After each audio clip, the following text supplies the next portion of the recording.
Hello and welcome. This is your host Bianca Saurashtra, and we'll be bringing to you some of the prominent news stories from across the world. Let's have a look at the headlines. Long journey standing ahead of Trump-Kim summit. Stranded migrants transferred to the Italian ships. Firefighters battle to contain Beverly Hills wildfire. Trump slams Robert De Niro as a very low IQ individual.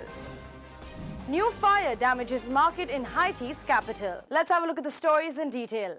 President Trump declared success after a summit with North Korean leader Kim Jong-un that resulted in an understanding that Pyongyang would work towards denuclearization and the US would end joint military exercises with South Korea. Mr. Trump and Kim signed a document agreeing to a handful of key provisions. But the future remains unclear. An Associated Press reporter mentioned that the US and North Korea did not reach any agreement on the details of how to achieve or verify that denuclearization.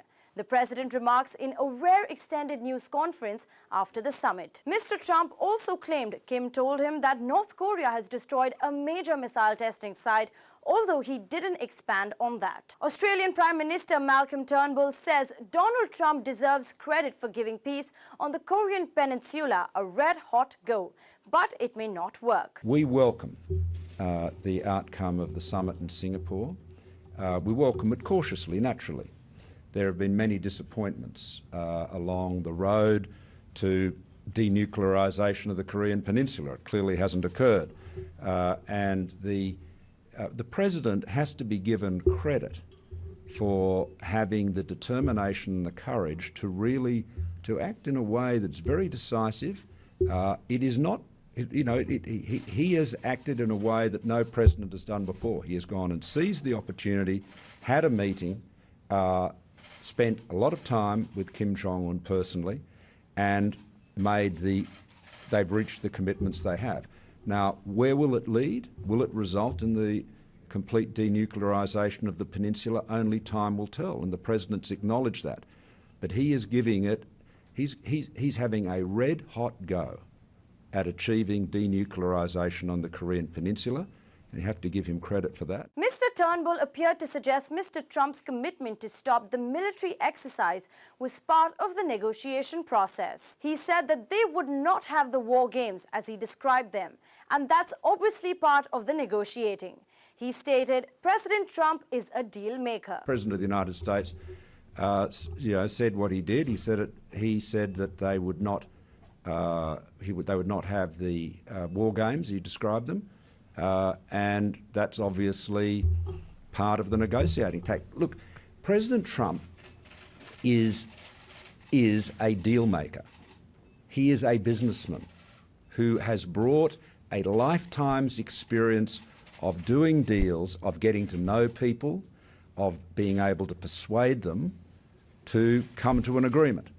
And he has chosen to take a very dynamic, very personal approach to this that none of his predecessors have done in the past. He is a businessman who has brought a lifetime's experience of doing deals, of getting to know people, of being able to pursue them to come to an agreement. A US analyst mentioned that this is just the start of a long journey as the negotiations have just begun. They could just encompass very difficult situations between the United States and the North Korea that would include a lot of other major powers like Japan, South Korea, Russia and China. I do not believe that summit would have occurred had it not been for the absolute solidarity on the very tough economic sanctions on North Korea. It's been imposed by the UN Security Council. That's had the support, obviously, of the United States and Japan, and Australia and other countries, but also China. And I share President Trump's assessment of that when he thanked the leaders of Japan and South Korea and China for the solidarity they've shown. But time will tell. This is the first time that a sitting meeting has taken place between the two leaders since 65 long years of distrust. Later in the day, Trump tweeted saying, heading back from Singapore after a truly amazing visit. Great progress was made on the denuclearization of North Korea. Hostages are back home. We'll be getting the remains of our great heroes back to their families. No missiles shot, no research happening, sites closing. It's a good start, but it's going to be a long journey. And there's a lot of work to be done yet. This is just the beginning of negotiation that could encompass a lot of very complex and difficult issues between the United States and North Korea that will include many of the major powers in that part of the world, whether they're talking about Japan, South Korea, Russia, China. But like I said, I think it was a good start and a good, just the beginning of a long journey. This is just a joint statement. We could have had more. Could have had some things like CVID, complete, verifiable, irreversible dismantlement or denuclearization. There could have been more specificity, but you have to realize this was the first meeting between a sitting American president and a North Korean leader ever. The hostility that's built up since 1950, 68 years, 65 years since the armistice took place. I mean, there's this amazing amount of distrust. I think that this was a bold move by the president, bold move by Chairman Kim as well. And we'll see where it goes from here. The devil is in the details, and this is the job of likely the Secretary of State, Mike Pompeo, to put together negotiations. And I think there's like I said, a lot of heavy lifting to be done yet and to deal with these significant challenges. I think the fact of the matter is this was an effort on the part of for the president in terms of the exercises to build some trust, to prime the pump, the negotiations pump. And this is something North Korea has complained about a lot. What's interesting about it is I understand people's criticism of it, but the exercise can be re-implemented very quickly.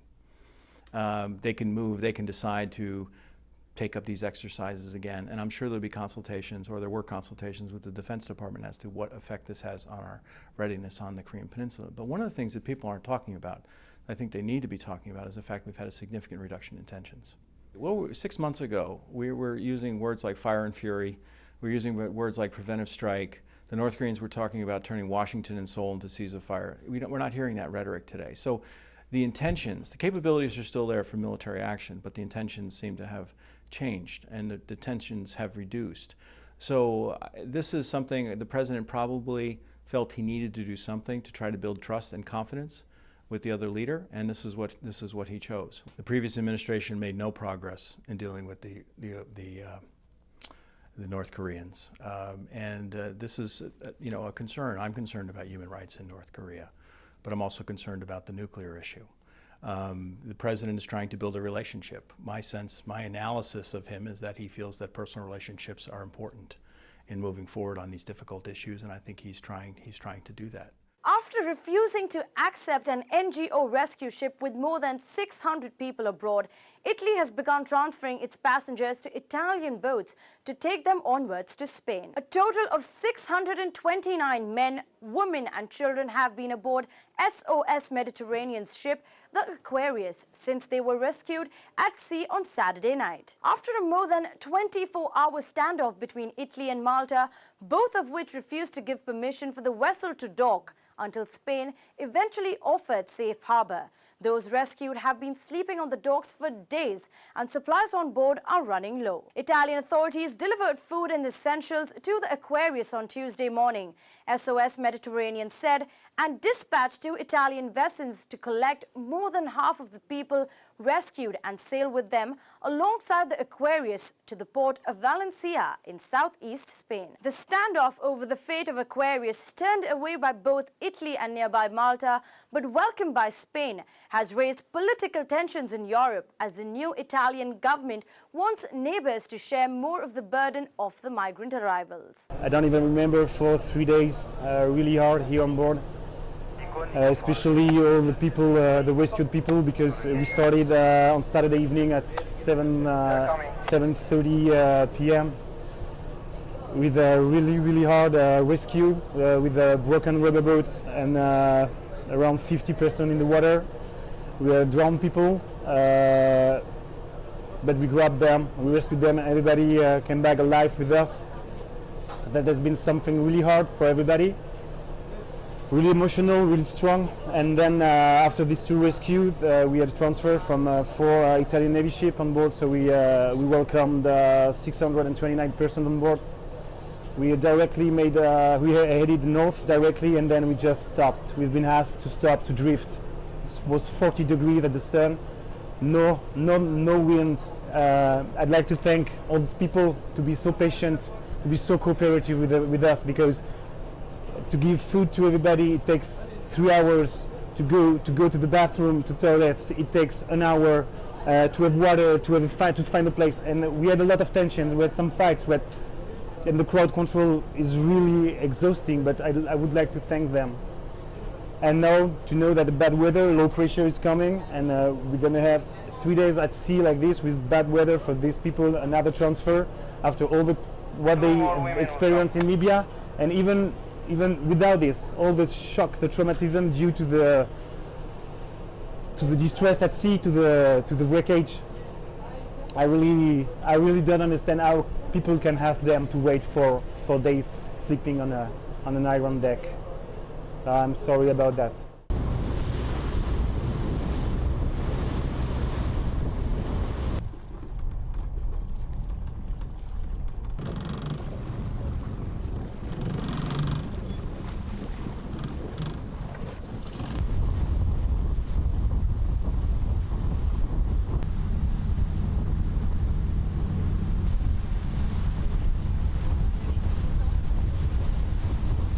I kindly ask you to stay away from the Aquarius, not to complicate our situation.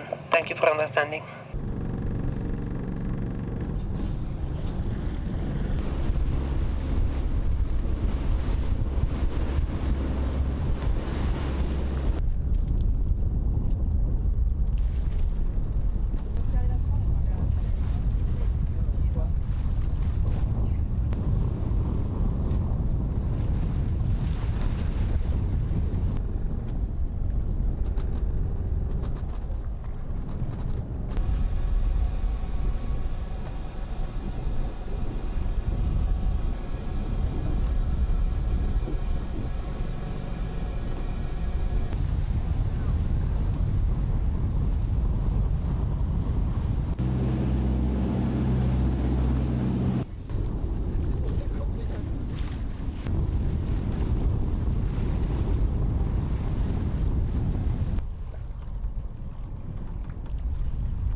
Authorities have lifted evacuation orders for dozens of homes as firefighters work to stamp out a wildfire burning in a wealthy hillside enclave of Los Angeles. The fire department said that mandatory evacuation orders for 86 homes in the Benedict Canyon area were lifted at 8 p.m.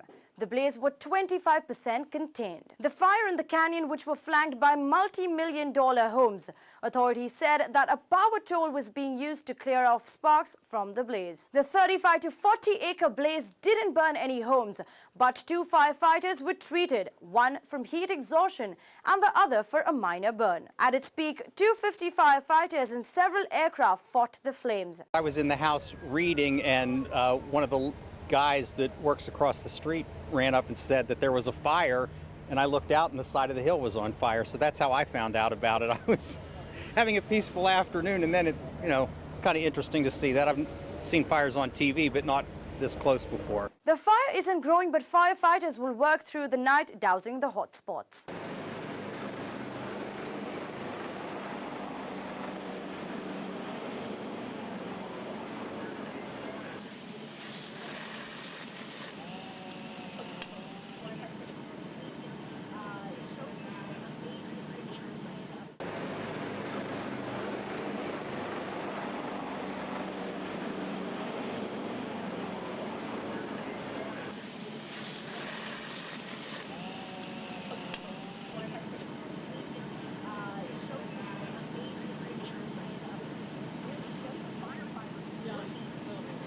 United States President Donald Trump was slamming actor Robert De Niro as a very low IQ individual. At night's Tony Awards, De Niro launched an expletive at Trump. Very next day, the actor apologized to Canadians for the idiotic behavior of my president. Trump was responding on Twitter as he returns from his summit with North Korean leader Kim Jong-un in Singapore. I would be surprised, Mike, if they haven't even started already. They have started. They blew up their sites.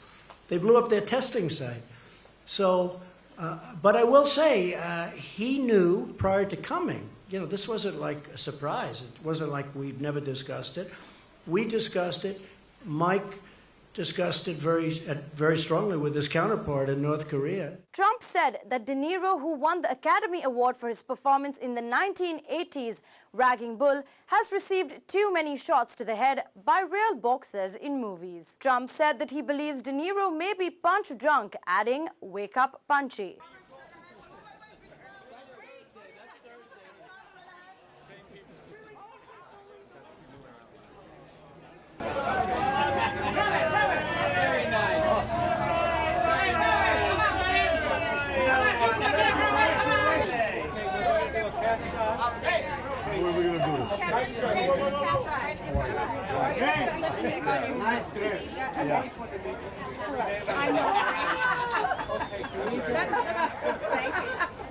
A new fire destroyed a popular market in Port-au-Prince, making it the third time public market in the Haitian capital that has been affected by fire so far this year. Vendors stood by in tears as the fire ripped through the port market, with many reporting considerable losses. The fire began midnight and lasted for several hours. No fatalities or injuries were reported.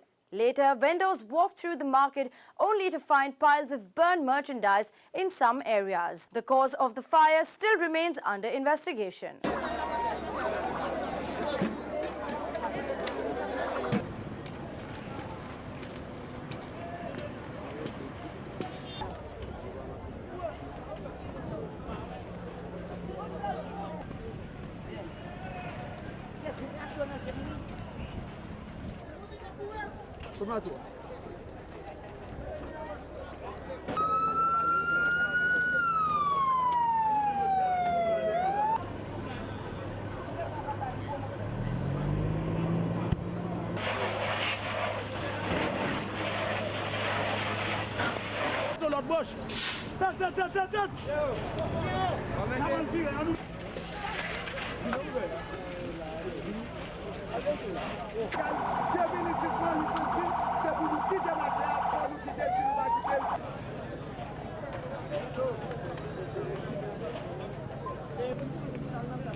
Well, that's all for today. Thank you so much for watching.